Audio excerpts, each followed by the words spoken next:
Hello and welcome to the second in the series of Masterclass videos for MeloVox. And in this video I want to go over some of the things that we missed in the first video, fill in the blanks so to speak, and look at a couple of things that were added in the last update. The first thing I want to look at are the additional effects. Besides pitch shifting and harmonizing, we have a number of built-in effects such as the vocal doubler, the equalizer and the reverb. But as of the last version we've now added a delay, and this delay allows us to sync to tempo. So if I click that sync button, you'll see it toggles between the number of milliseconds for left and right and a beat interval, and those beat intervals for left and right channel can actually be different. And also if we slide the other way, we have a new chorus which you can use, which works really well on the vocoder. So you can enable the vocoder, and you can also enable extra wide to give it a little bit more width. And below that we have the low pass high pass filter, and amongst other things it can be used as a kind of lo-fi effect, so sort of like a telephone effect like this. Lost in echoes, so your voice in the noise, I found my choice. Dancing shadows. So as you can see, those low pass high pass filters can be used as an effect, or just to take out low end rumble or take high end grit out of the mix. This is especially useful with the vocoder. Now I'd like to take a little bit of time to explain some of the advanced settings in MeloVox and how they help improve sound quality, and they do that at the cost of CPU. Now if you've got a new device and it's capable of being pushed a little bit harder, this is all well and good and you can take advantage of that. So all these advanced settings can be found on the main menu under settings, and this is the pop-up that allows you to configure MeloVox. Now the top 5 items in this list are the most important, and if we click any one of those items like oversampling, you'll see it changes from 4 times to 8 times to 16 times. I also want you to notice whenever we toggle a setting, we get this extra item appear on the menu here, which has set defaults next to it. That will reset back to default settings if you ever get stuck or you want to know what default settings are. Now the default settings might not be the ideal settings for your iPad. Instead, MeloVox is configured to work on a very low-end iPad, and if you've got a modern iPad we can tweak these to suit. Now if you take a look at this example, you'll see that the input signal is processed in blocks of equal size. In this case each of the blocks is 1024 points or samples, and that is reflected in this menu by the analysis frame size. Now in general, the larger the analysis frame size, the better the sound quality. Now in reality it's much better to overlap these analysis frames. In this case you can see a 75% overlap or 4 times oversampling, and the higher we push that oversampling, the less artifacts and cleaner the resulting sound. While it might be tempting to increase the analysis frame size and oversampling, it comes at the expense of latency. Now what we can do is change the latency setting from its default, which is high, to something which is much lower. Now while working on vocals you probably won't notice the latency too much, but if you're using anything like an instrument, a piano or something like that, you'll notice that there's a lag between incoming signal and outgoing signal, and we can use the latency to compensate for that. Now generally it's good enough just to set that at medium, but you can go to low if you wish. By default it starts off as high, and again that's just for compatibility with older devices. Now if you're on an older device, I probably would, rather than change the analysis frame size to 2048, I'd probably rather go for 8 times oversampling. Now the note detection smoothing is enabled by default, but if you want faster note detection you can turn that off. When note detection smoothing is on, the note tracking attempts to average the detected note over a number of frames. Now note detection sensitivity determines at what dB level note detection is applied. So with low sensitivity, I think it's applied around minus 20 dB, and you can increase that if you have a weak input. Now those 5 options determine the sound quality and the CPU load. I just want to mention here that the velocity, sensitivity and channel aftertouch can be used to affect the MIDI melody and MIDI chords modes. And that's assuming that your master keyboard can handle channel aftertouch. Now in the previous MasterClass video we discussed auto sense and chord mode, but we didn't touch on fixed pitch, and I want to explain how that works now. Now to demonstrate this, I'm going to set a single harmony of 1/3 above the original vocal, and I'm going to just make sure that the volume level is up a bit so you can hear what's going on. Now I'm going to start in auto sense mode, and this detects the frequency of the incoming signal and then adjusts the melodies to suit using the selected key and scale. Now when I switch to fixed pitch mode, you'll notice that it's not using a key and scale, it's simply adding 1/3 on top of the original vocal. So fixed pitch mode works like a traditional pitch shifter with no actual pitch tracking. So sometimes I catch myself thinking, why do I feel so late? Why do I feel so out of my mind? So sometimes I catch myself wondering, hoping for better days so I can stay. Just waiting for a moment to breathe. I need a little time, I don't need to rush. Just waiting for a moment to breathe. Just give me some time, I need to be in control. Now if you listen very carefully you'll hear a difference there. The auto sense mode was following the selected key and scale and the fixed was not. But it did a reasonable job, and if you are used to using traditional pitch shifters, this fixed pitch mode is the equivalent of that. One thing to note there is that the auto detect mode, I've left the pitch detection sensitivity too high, and that's, if you saw it was flying around various notes, not quite latching on. If you reduce the sensitivity, that goes away. Now talking about vocal sensitivity, we should really take a look at the output monitor and determine whether you've got a sufficient signal coming into MeloVox. And we can do that by going to the main menu and picking output monitor. Now the output monitor is a couple of VU meters along with a dedicated compressor to ensure your output isn't too loud.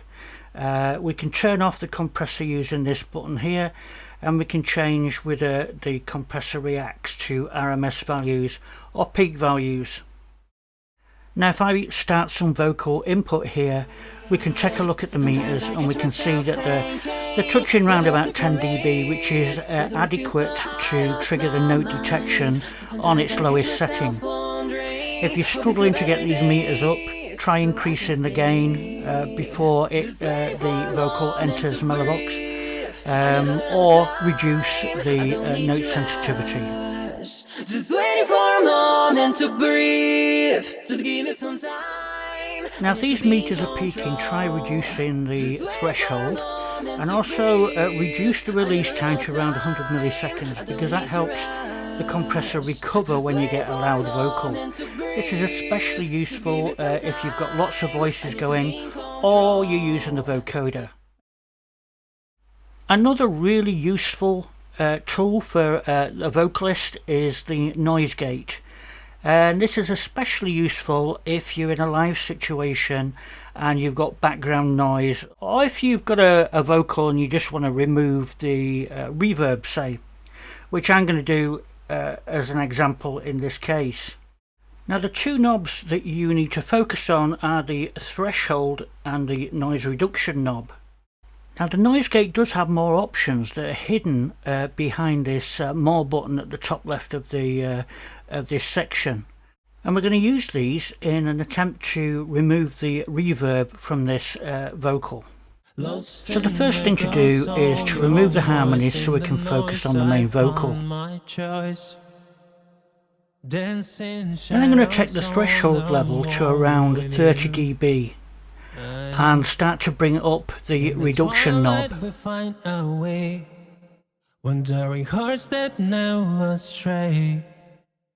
Now you can hear the noise gate abruptly coming in and cutting off the trail of the reverb, so to compensate for that, try increasing the release time.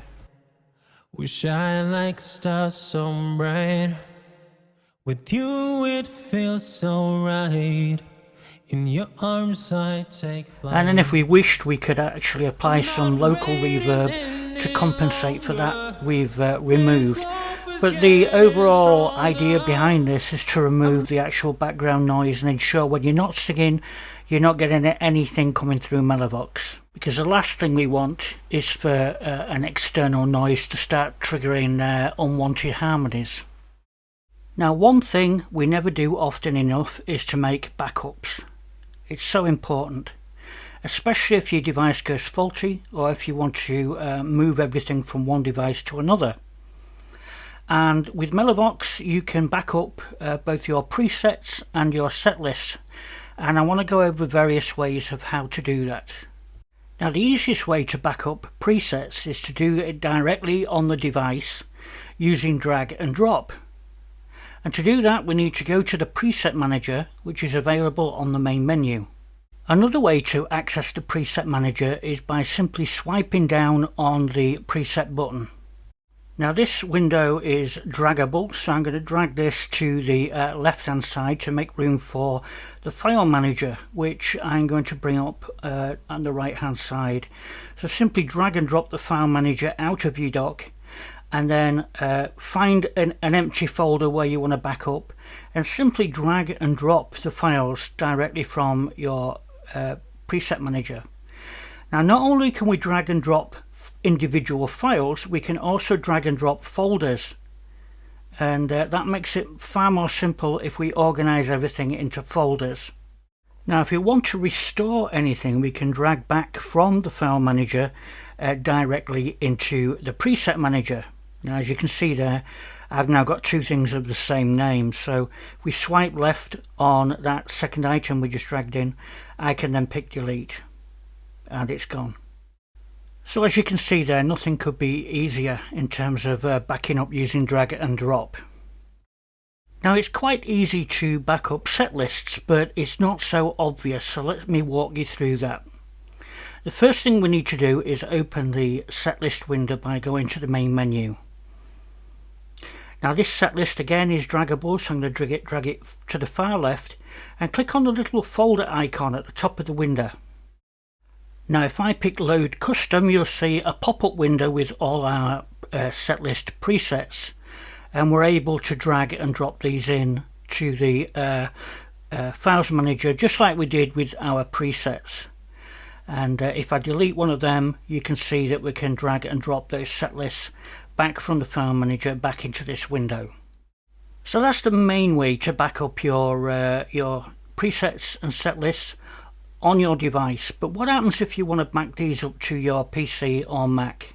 Now the second method uses something called web transfer, which uses your PC/Mac web browser to connect directly to your iPad. Now to use this method you need a cable to connect your iPad directly to your PC/Mac, or ensure both your PC/Mac and your iPad are on the same Wi-Fi network. Now run MeloVox in standalone mode and press the web transfer button at the bottom of the screen. At this point you'll see a menu pop up asking what you want to back up. So I'm going to pick preset banks, and you'll see that the web transfer window appears with a URL displayed, and you need to type that URL into your web browser on your PC or Mac. And from there you can download and restore your presets using the web interface. Now it's the same process if you want to back up set lists. Just press the button at the bottom of the screen and choose set lists. Then refresh or retype the URL into your web browser and do your backups as required. Now I thought at this point it'd be a good idea to take my time and show you some tricks and tips that you might not have discovered yourself. And the first of these involves loading and saving presets. Now the most obvious way is to load and save presets using the main menu. But the button on the button bar with a little folder icon on can be used to access your library of presets. If you long press the button, it attempts to save a preset and it prompts with the last loaded preset. So generally you've got to hit the little cancel icon and type in your new preset name. But if you save presets this way, you quickly find out that they're not actually categorized into any subfolder. They're just placed in the root of your presets manager. So a better way to save a preset is using the preset manager. In here we're able to create our own folders, and if I wanted I could create a folder called my presets, and using the drag and drop functionality I can take that preset that I created earlier and drag and drop that into my folder. In that way I've categorized that preset under a folder name. Now if I browse to a folder and then press the save preset button, you'll see that it actually prompts with the folder name that we're currently in. Notice it's also appended the last preset name that we used. So I'm going to back out of there and I'm going to long press the save button, and this time it simply prompted us with the current folder name, and we can type in any name of our own. So that's a couple of handy tips there for saving presets. Now my second tip might be obvious to some, but I've been asked about this many times, and that is how to apply an effect like the doubler or the reverb to just the harmony only. And the key is that both of these effects have a harmony button, and generally when we enable the effect it'll apply that effect to everything including the original vocal. If we enable an effect such as the doubler and then hit the harmony button, the effect will only be applied to the harmonies, so we can thicken the harmonies without affecting the original. And this is also true of the reverb. So when we enable the reverb is applied to both the original vocal and the harmonies. But if we press the harmony button, it will just apply to the harmonies. Now, unlike the doubler and the reverb, the equalizer has a pre-enable button. So what does that do? Well, by default the EQ is applied only to the harmonies. It's there to bolster the harmonies and to add a little bit of brightness. But if we were to enable the pre-process button, it instead applies the EQ to the incoming voice, which in turn gets summed each channel, and they go through and create the harmonies, so everything gets enhanced. Now my third tip is to do with the effects again, and it's to do with the fact that whenever we hit an enable button to enable or disable an effect, those trigger a smooth transition. So if we're listening to something and we turn on the reverb, we'll get a fade in. When we turn off the reverb, we'll get a fade out with a reverb trail. Same goes for the delay.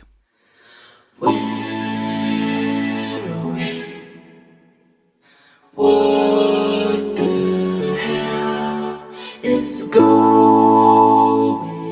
on? The dust has only just begun to fall. Crop circles in the carpet, sinking feeling.